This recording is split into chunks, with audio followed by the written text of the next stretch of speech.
Hi everyone, John here from Courthouse Technologies, and today I'm going to provide you with some tips on how to increase your jury yield.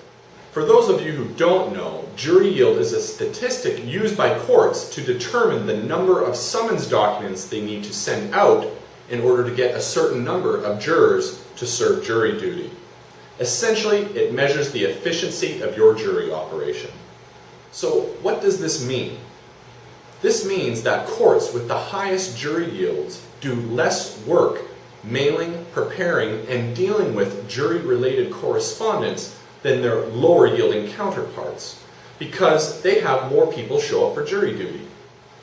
So because it is in a court's best interest to have the highest jury yield possible, I'm now going to provide you with some tips on how you can do this in your court. The first thing that you should tackle is your undeliverable rates. Because 17% of people in the United States move every year, many of the jury-related documents that you send out get returned to you marked as undelivered. Undeliverable rates are the single largest drain on your jury yield. So obviously, decreasing this number will increase your yield. So how do you do this? Well, the first and most effective way is increase the number of times you verify jurors' mailing addresses against a database like the National Change of Address Registry, or NCOA.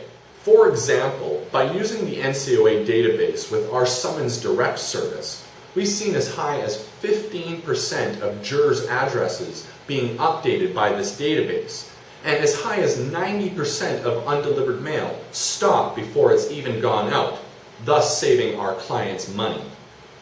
So by updating jurors' addresses more frequently and decreasing the number of undelivered mail going out, their jury yield has undoubtedly gone up. The next thing that you can do is address the number of non-respondents and failure to appears in your court. This is a chronic issue that many court staff deem as part of the business. For the most part, jury duty is deemed an inconvenience, so there's an expectation that a certain number of people will not show up for jury duty. Fortunately, there's some things you can do to rectify this issue. The first and most effective thing that you can do is send out a second notice or summons to a juror who has failed to appear or not responded to their summons. The National Center for State Courts has said that courts that employ this technique have seen a 24 to 46% decrease in non-respondents and failure to appears over the courts that do not employ this. Can you say increased yield?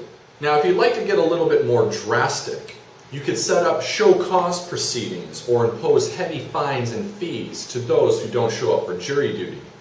Then, when they are called upon the judge, and you make this as public as possible, you're going to let everybody know that is not in their best interest to skip out on jury duty. I know I wouldn't want to get fined. Would you?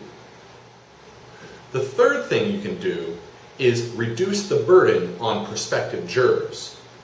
You can do this by shortening the term of service, increasing juror pay, or having a far more liberal deferral policy. For example, the best possible term of service that you can have for jurors is 1 day or 1 trial. By letting jurors know ahead of time that they're not going to be on call for weeks or months at a time, they will undoubtedly be more inclined to show up for jury duty.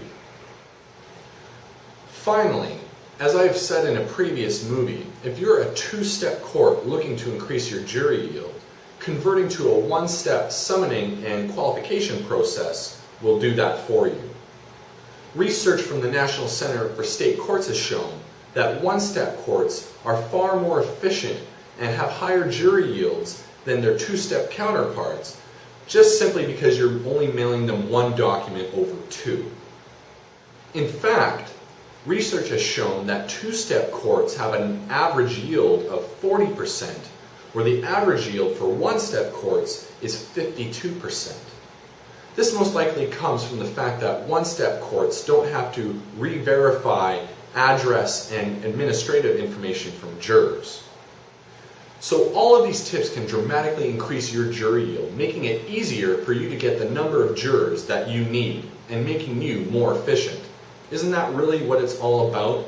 Less mail, less work, less costs. I hope you have found this informative. If you have any further questions, you can contact us by phone or check out our website at betterjurymanagement.com. Thanks, and until next time, this is John Arnson.